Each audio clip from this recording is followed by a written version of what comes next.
You know, it's so weird because I've been around the sport a long time, and I've watched some of my greatest, guys that I respect just unbelievably. Heroes of mine growing up.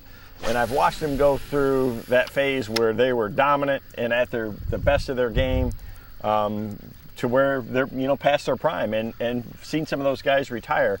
And you never think of yourself in that same light. So, this year when I won at Toledo Bend, I didn't realize how far gone other people thought I was, and how far past, I guess the level of expectation is a little bit different for me, just because of some of the success that I've had in the last few years. And like I say, just even people that are really close to the sport surprised me by some of the comments that I got, because in my own mind, the last few years, even though I haven't won, I've had some really close calls to winning, and it just, you have to have everything come together to have that happen.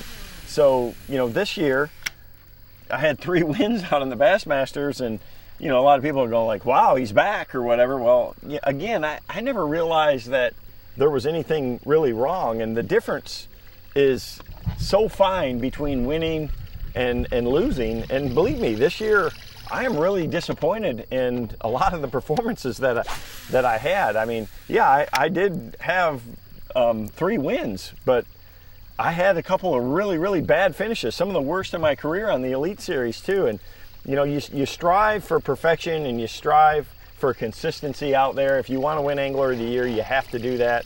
And it's really frustrating to me to have those events like I had at, the Potomac River. And, I had a couple of them in the 90s this year. I've never done that before. So even though, I had those wins, to me, that's a real negative, and it's something that I'm going to try to improve and not do again going forward.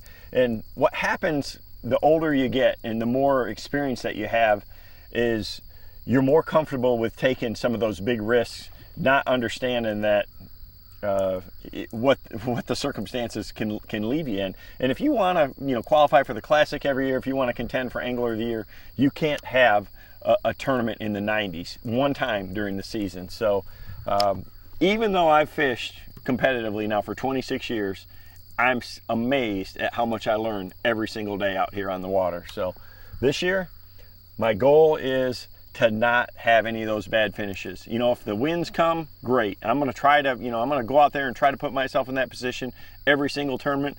But I'm also going to try to not put myself in that position where I end up at the bottom of the field, because I know at the end of the year, that's just hard to dig back out of.